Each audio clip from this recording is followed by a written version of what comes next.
1827 तक गुप्त नवरात्रि। और यहाँ पर लोग कहते हैं कि तंत्र मंत्र यंत्र साधना इसमें करते हैं। हाँ, तंत्र मंत्र या तंत्र साधना होती थी, मगर किसी को एग्जैक्टली किस तरह करते हैं, कैसे क्या करा जाता है, हम लोगों में से किसी को नहीं पता। और जो कह रहे हैं, जो बता रहे हैं कि तंत्र मंत्र यंत्र साधना ऐसे करना चाहिए, वो शायद ठीक नहीं बता रहे, क्योंकि पहले ये गुरु शिष्य परंपरा होती थी। बहुत गुरु अपने शिष्य को बताता था। अब उसके बाद लोगों ने थोड़ा बताया, थोड़ा अपना ऐड करा, थोड़ा उसमें डिवाइड करा, थोड़ा डिलीट करा, थोड़ा मल्टीप्लाई करा, और इस तरह से लोगों ने बहुत सारी किताबें लिख दी। और बहुत लोग करना शुरू कर देते हैं कि उनकी इच्छाएं पूर्ण हो जाएंगी और देवी जी उन पर शक्ति दे देंगे। ऐसा नहीं होता है। ये गुप्त नवरात्रि अगर तंत्र मंत्र साधना के थ्रू करना है तो साधक 1 साल का साधना से नहीं होती, ये बहुत ही वर्षों की साधना से होती है। एक तरीका होता है, करने का तरीका होता है, तब इसको आप साध सकते हैं, कि इन शक्तियों को साध सकते हैं। वो शक्तियां आपके अंदर हैं, और ये हमारी 7 जो देवियां हैं जो हमारे अंदर है।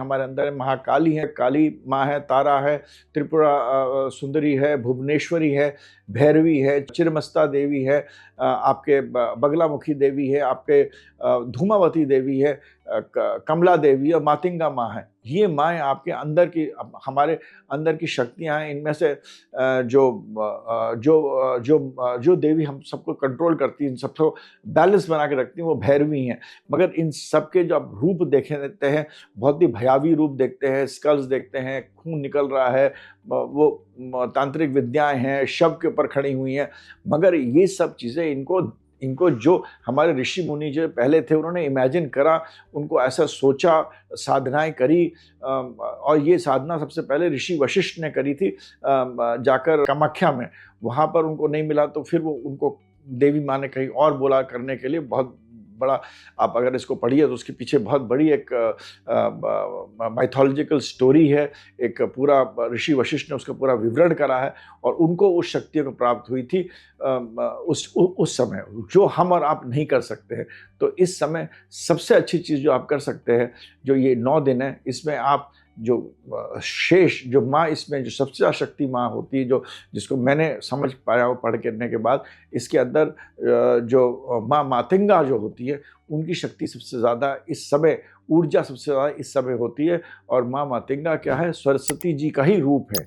तो इस समय अगर आपको पूजा करना है तो आप अपने, क्योंकि आप सात्विक जिंदगी करते हैं, जिसको कलश लगाना है वो कलश लगाए। एक माँ का अपना फोटो रखिए, माँ की थोड़ा सी आप एक माला रोज फेर सकते हैं तो फेर लीजिए। वो माला ओम ओम दुर्गाय नमः या कोई भी तांत्रिक मंत्र पढ़ने के लिए को आपको गुरु चाहिए, उसकी सिद्धि चाहिए, उसकी विधि चाहिए। तो इसीलिए आप माँ का रखिए। आप माँ के कोई भी जो साधारण मंत्र होते हैं, जो कि हम लोग सब जानते हैं, उनको पढ़ सकते हैं। कुछ नहीं जानते तो खाली ओम नमः शिवाय पढ़िए, क्योंकि गुरु बहुत ज़रूरी है। पहले शिव को अपना गुरु बनाइए। माँ पार्वती का स्तोत्र गा सकते हैं, ललिता स्तोत्र कर सकते हैं। फोटो आप रखिए, और सामने हरी साड़ी, हरी जो एक साड़ी होता है, कपड़ा होता है, नैवेद्यम होता है, जितनी भी महिलाओं को सजने की चीज़ें होती है, कुमकुम होती है, हल्दी होती है, जो भी चीज़ें जो हम लोग देवी पे चढ़ाते हैं, 9 जो श्रृंगार की चीज़ें, उनको रखिए। और अगर आप कर सकते हैं तो आखिरी दिन पर किसी औरत जो कि शादीशुदा ना हो, और औरत हो ना बालिका हो, ना वो मतलब उसकी शादी हुई हो, बीच की हुई हो, नहीं तो अगर शादी भी हुई हो तो कोई नहीं है तो उसको भी बुला सकते हैं।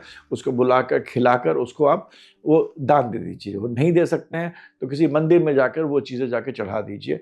ये आपका माँ का सबसे अच्छा और आसान भेंट है। अगर आप हवन कर सकते हैं तो हवन करिए। इस तरह आप माँ की जो शक्ति है, जो व्हाट इज़ इम्पॉर्टेंट इज़ आपके अंदर का क्या भाव है, वो इम्पॉर्टेंट है। और इस तरह अगर आप माँ की, अगर जो लोग पूजा करना चाहते हैं करें पूजा, क्योंकि मैं बहुत सारे यूट्यूब देख रहा हूँ जिसमें कि तंत्र मंत्र और बहुत सारे विद्या बता रहे हैं लोग, मगर उन सब से वो सब वही कर सकते हैं जो कि इनके बारे में जिन्होंने पूजा कर रखी है और सालों साल तक कर रहे हैं, और एक करने का तरीका है। हम और आप जो गृहस्थ के हैं, ये समय अच्छा है, माँ का समय है, सरस्वती माँ का समय है, एक तरह का है। तो जिस तरह आप सूक्ष्म रूप में एक गृहस्थ जीवन में आप माँ की पूजा कर सकते हैं, आप माँ को बिठा लिए, आपको कलश रखना रखिए, सामने एक मंत्र करिए, जो मैं ये नहीं कहता आप ये मंत्र करिए, बगलामुखी लो करें, ओम श्री बगलामुखी सर्वदृष्टनाम वाचम मुखम, ये सब मंत्र मेरे को भी पता है, मगर ये सब मंत्र करने से कुछ नहीं, क्योंकि मंत्र की सिद्धि होना बहुत जरूरी है। मंत्र सिद्ध करने के तरीके बहुत अलग अलग है, जो हम और आप नहीं कर सकते। सिंपल कोई भी भगवान का, देवी जी का मंत्र करिए, देवी जी की स्तुति करिए, कुछ नहीं कर सकते। दुर्गा सप्तशती पढ़िए, खाली अर्गला पढ़िए, उसका स्त्रोत पढ़िए देवी जी का, जो भी आप मन से जो भी कर सकते हैं, माला से या पढ़ने से, या चौथा अध्याय खाली देवी जी की स्तुति गाय, खाली वही गाइए और ध्यान से करिए। और उनको अपने देवी जी की जो सामान जो होते हैं उसको सामने रखिए, और उसको आखिरी दिन एक भी लेडी को खाना खिला के दे दीजिए, या मैंने जस्ट टू रिपीट, या तो मंदिर में दे दीजिए।